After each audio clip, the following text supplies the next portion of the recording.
De acuerdo con el censo del 2020, el 8.1% de la población en México dice no tener religión o no creer en Dios. Esto se traduce en número a 10.211.052 personas.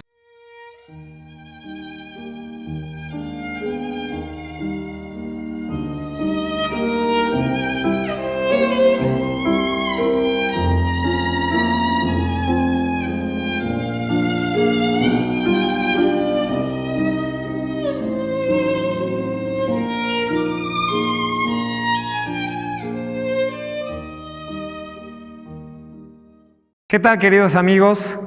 Espero se encuentren muy bien. Me da mucho gusto se tomen el tiempo para explorar nuestros contenidos. Si eres nuevo en el canal, te invito a que nos visites en las diferentes plataformas en las que nos encontramos, ya sea en el canal de YouTube, ya sea en la página de Facebook, o pues si no tienes tiempo para visitarnos, pero manejas o te subes al transporte público o estás haciendo tu quehacer o tal vez ya antes de dormir quieres solamente tenernos en audio. Tenemos también todo este contenido, lo tenemos en la plataforma de Spotify. Ahí te invitamos a que nos visites y que también, si pues te es interesante, nos mandes algún comentario.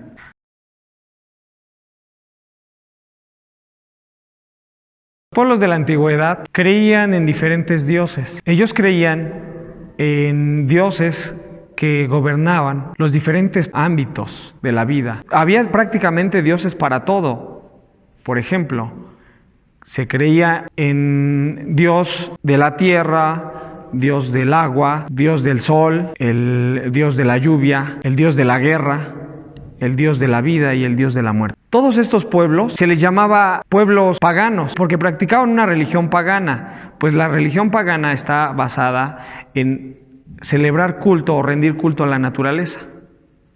Hay mucha evidencia histórica y arqueológica de este tipo de culto, que prácticamente toda la tierra lo practicó. En el caso de nuestros antepasados, hablando de toda la región, puede ser de Mesoamérica, hay el testimonio de que realizaban tales prácticas de culto o que rendían culto a los dioses de la naturaleza.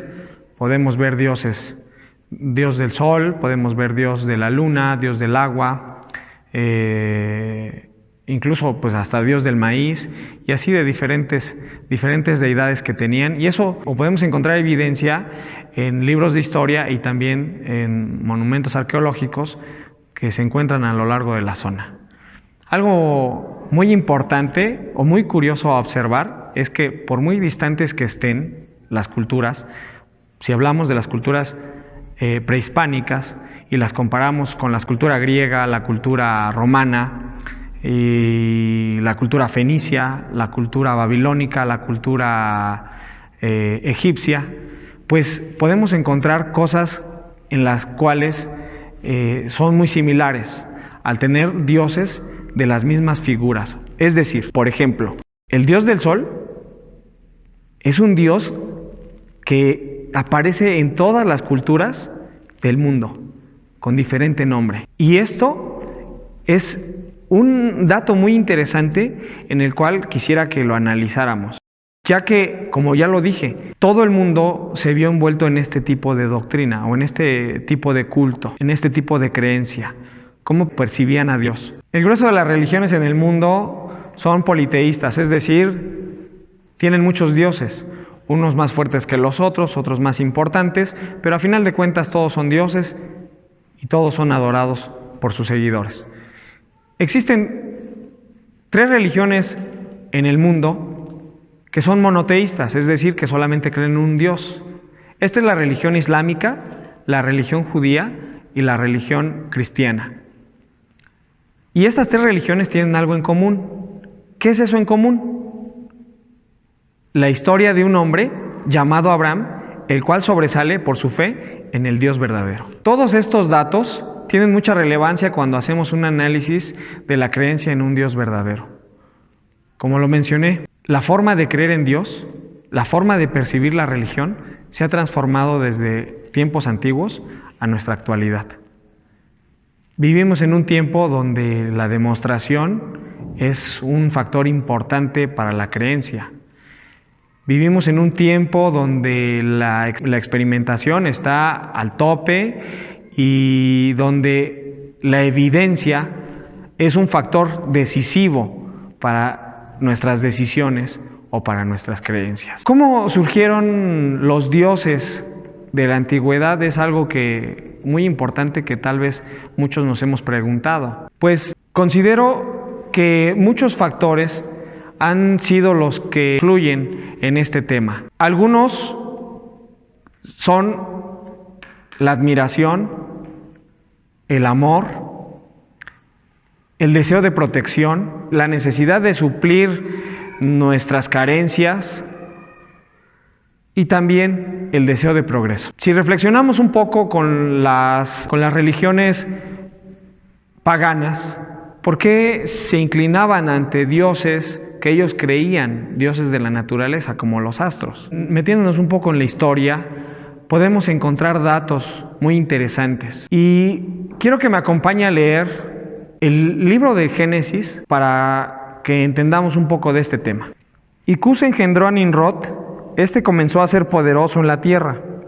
Este fue vigoroso cazador delante de Jehová, por lo cual se dice, así como Nimrod, vigoroso cazador delante de Jehová, y fue la cabecera de su reino Babel, y Erech, y Akkad, y Calné, en la tierra de Sinar. Las escrituras santas dan testimonio de este hombre llamado Nimrod, y registran que fue el primer hombre poderoso en la historia. Este hombre nos da, la escritura como lo leímos, da un dato muy importante. Dice que fue un fiero cazador. ¿Por qué llegó a ser un hombre muy importante y poderoso? Por ese tiempo la gente se agrupaba en tribus, en grupos, que la sociedad no era como la actual, que vivía en ciudades seguras, sino que el hombre estaba expuesto a muchos peligros de fieras que pudieran entrar a las casas o andar entre los caminos, y eran un riesgo, era un factor de riesgo para toda la población o para las familias que se juntaban. También, pues, podía llegar algún astuto que quisiera adueñarse de las cosas, porque gente de ese tipo siempre ha existido. ¿Qué pasó con Nimrod?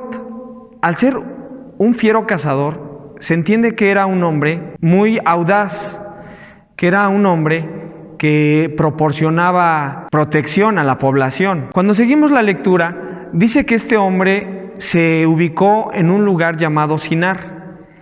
Más adelante podemos ver que ahí fue donde se dio la primera civilización, esto que ahora conocemos como la Torre de Babel. Pero, ojo, si ustedes piensan que la Torre de Babel es solamente una historia bonita o es una historia fabulosa, quiero decirle que Babel dio paso a esta cultura o a este reino llamado Babilonia, y que está asentado en los libros, su existencia y también el testimonio de todo lo que produjo. Este hombre, Nimrod, fue el primer gobernante. Lo podemos leer versículos más adelante. Creo que no es diferente a los casos actuales, ya que como todo gobernante, él ofrecía protección a todo aquel que quisiera ir a su cuidado, a cambio de, pues seguramente a cambio de algún tributo. Este Nimrod era un héroe para sus tiempos, para la gente que venía a ponerse a su resguardo. Dice la historia que cuando él murió fue proclamado el dios Sol. Su mujer, la reina Semiramis, se convirtió en la principal sacerdotisa de este culto. Ya no solamente era reina, sino ya era sacerdotisa del culto al dios Sol. Estos sostenían que Nimrod, desde el cielo, con sus rayos, iluminaba la tierra y también daba la protección. Semiramis, su mujer, pues una vez que Nimrod murió, sostuvo amoríos de una forma desordenada y al quedar embarazada, para poder ocultarlo, hizo creer a la gente que el dios Sol, con sus rayos, la habían embarazado. Y a esto, entonces, cuando tuvo su hijo, lo proclamó el hijo del dios Sol. Todo esto se convirtió en un culto, que lo que pretendía era conservar el poder, conservar el lugar encumbrado en el cual se habían colocado como reyes de un cierto grupo. Pero ahí viene el trasfondo de las religiones. Esta mentira, al ser practicada tantas veces y al tener un poder de quien lo propone, pues entonces se vuelve una ley.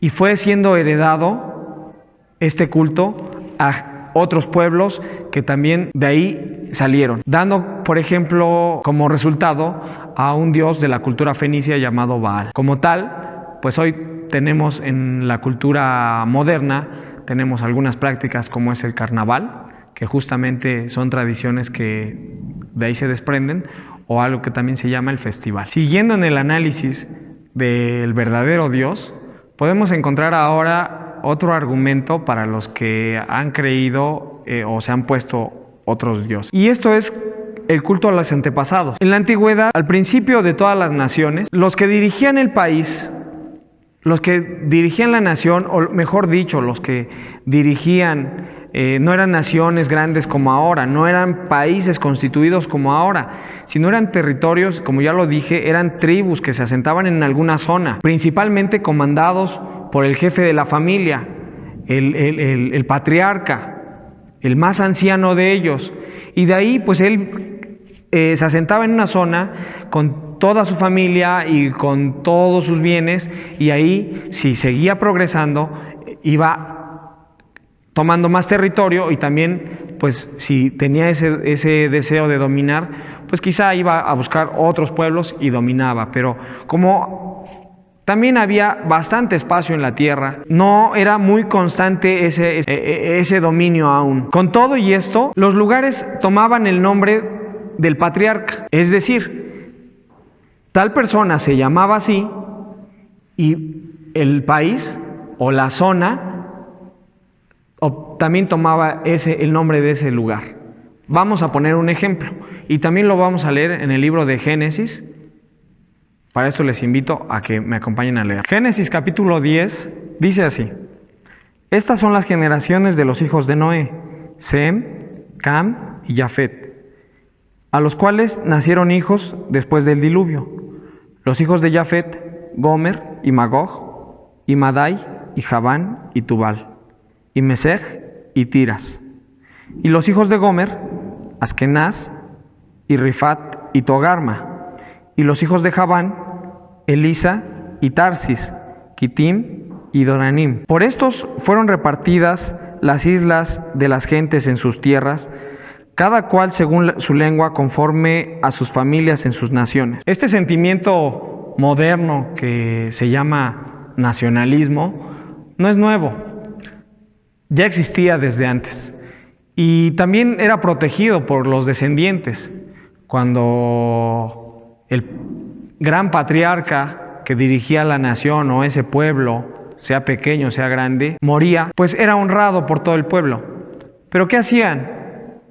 Si era una persona de grande estima, de muy grande estima, que quizá había logrado alguna proeza en ese territorio, había gobernado, había conquistado algún otro reino, que tal vez había ganado muchas guerras, o que tal vez era muy sabio, o con alguna cualidad, cuando él moría, no vayan a pensar pues que como si nada, lo sepultaban y listo.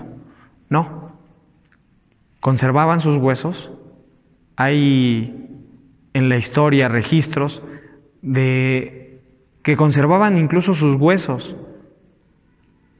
Algunas culturas tomaban sus cráneos, los pintaban y les ponían algunas piedrecillas y los ponían en un lugar importante para que los veneraran. Si el hijo que heredaba el gobierno tenía alguna duda, pues se acercaba a esos huesos, se acercaba a su tumba y entonces le hacía preguntas. Y entonces, pues si le iba bien, tal vez iba a salir a la guerra, hacía alguna pregunta y buscaba la forma de cómo interactuar con ese ser o ese familiar fallecido. Y si la respuesta que según le daba era positiva, pues obviamente cuando regresaba de la victoria, quizá de la guerra, él le ofrecía una ofrenda. De ahí se empezó a crear el culto a los muertos. De ahí los dioses, esos dioses fueron antepasados, pero obviamente solamente los familiares directos eran los que conocían al antepasado, pero cuando ya pasaban ciertos años, incluso como era impuesto en ese país, pues había el hijo del siervo, o mejor dicho, el hijo del hijo del hijo del hijo del siervo, también le era impuesto a este Dios y el culto a ese Dios. Y así entonces, sin conocerlo, se fue dando el culto a los dioses. En México hay evidencia de que este hecho también se practicó. Les dejo el enlace para que ustedes lo lean, este artículo que me interesó mucho. Habla del expresidente Francisco I. Madero. Hay un museo en la Ciudad de México que cuando ustedes tengan la oportunidad de visitarlo, háganlo. Y donde están expuestas las cartas espíritas. Y dice la historia que Francisco I. Madero, antes de iniciar con el movimiento de la revolución, consultaba a sus parientes, entre ellos a su padre y a su hermano mayor. Cuenta la historia, y de hecho están exhibidas esas cartas, donde se encuentra una escritura de una forma ordenada, pero consultaba a los muertos para pedirle el consejo de cómo tenía que actuar, de qué tenía que hacer, de qué decisión tomar. Y entonces hacía como una sesión espiritista, y cuando él entraba en trance, según esto, empezaba a escribir de una forma muy irregular y muy agresiva. Esto se puede ver en la escritura que de estas cartas que están expuestas. Y entonces dicen que el padre y el hijo le contestaban y le decían qué decisiones tomar. Esto, como ya les dije, les dejo el enlace y quien guste investigarlo puede hacerlo. Con esto quiero decir que esta práctica ha sido desde mucho tiempo atrás, y esta es la forma en cómo muchos han confundido al verdadero Dios, ya que en su búsqueda personal, pues según lo que buscan es lo que van a encontrar. Quisiera finalizar esta sección. Vamos a continuar con el tema y les invito a que continúen viendo el contenido, pero quisiera finalizar con una historia. Es un cuento de Jorge Bucay, de sus cuentos para pensar, que me gustan mucho, y aunque tal vez él pudiera darle otra interpretación, como él así lo expone, son cuentos para pensar y quiero utilizarlos precisamente para esto. Seguramente les pido una disculpa por si no está a la letra tal cual él lo cuenta, pero también les puedo dejar el enlace para que ustedes lo busquen. El relato habla de un hombre que encuentra un tesoro, pero no puede sacar el tesoro. Pero para no perderlo, marca el lugar. Pone unas piedras, las pinta de blanco y empieza pues a estibarlas para marcar dónde estaba el tesoro. Parece que estaba labrando el lugar y al labrarlo pues encuentra ese tesoro. Ya ven que los antepasados tenían esa costumbre de enterrar los tesoros. Y entonces este hombre guarda las piedras, pone las piedras ahí y se va, esperando el día en el que él pueda adquirir el lugar y pueda sacar ese tesoro que le pertenecía o que él creía que le pertenecía. Cuando pasa el tiempo, dice el relato que él pues cada vez que él tenía un problema, cada vez que él incluso hasta tenía algún éxito, iba a ese lugar y se arrodillaba y como que hablaba consigo mismo, porque era una forma como de motivarse a seguir con su trabajo y a lograr ese objetivo. Entonces había familiares que lo veían haciendo esa práctica. Les causaba algún tipo como de intriga, de curiosidad. La historia continúa y dice que este hombre un día muere de forma repentina. Acto seguido, los familiares, pues algún día se acuerdan que su padre tenía un lugar al cual acudir cuando tenía problemas o cuando tenía éxitos o así. Y entonces ellos pensaron que esas piedras blancas que él había marcado tenían algo especial, tenían un valor espiritual para él. De modo que ellos mandaron a hacer un nicho. Y seguramente, esto ya es de mi propio pensamiento, seguramente, como hoy día se da, el familiar le dice al amigo, ¿tú tienes un problema? Mira, ¿por qué no le rezas a tal santo, a tal ídolo? O a tal Dios, según su concepción. Pero en ese momento seguramente también le decían a algún amigo, mira, mi padre tenía por costumbre hacer esto, ¿por qué no lo haces tú también? Y entonces los hijos, por amor al padre, la esposa, quizá los padres, quizá los familiares, quizá los amigos, empezaron a llevar una flor a esas piedras, empezaron a llevar, embellecer el lugar, y poco a poco, seguramente después de hacer ese nicho, decidieron hacer ahora una capilla, o algún lugar más grande, y empezaron a aceptar gente que de pura casualidad le pedían a la piedra, y no que la piedra les contestara, sino que surgía eso que le vamos a llamar casualidad, de que venía algo positivo a su vida y lo atribuían a las piedras. Quiero finalizar con este cuento tal vez mal contado, discúlpenme, pero esa analogía para que comprendamos cómo es que se dan los dioses o cómo es que se dieron los dioses que el hombre ha creado. En esta analogía última que hice, imagínense que realmente el tesoro estaba escondido y el que lo encontró se llevó ese secreto hasta la tumba queriéndolo sacar y vivir de él. Pero al encontrarse con la muerte súbita, no le dio tiempo. Los que no conocían la realidad del tesoro escondido, lejos de vivir de ese tesoro, empezaron a desprenderse de algún bien y a taparlo más, ¿no? Porque después de eso, después de esas piedras, se volvieron sagradas esas piedras. Ahora les pusieron un nicho y seguramente después le hicieron un templo.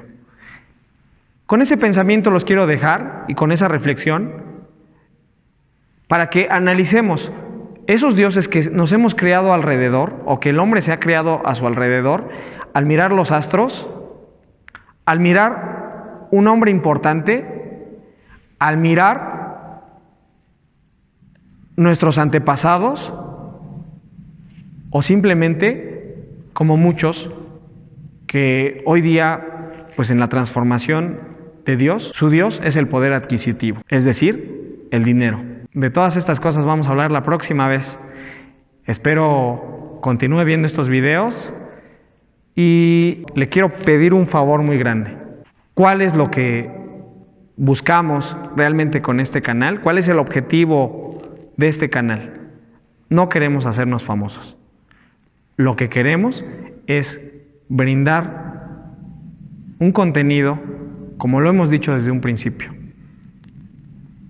que sea de verdadera medicina, que sea de verdadero alimento espiritual. Si de algo le ha servido, por favor, compártalo. Que Dios le bendiga.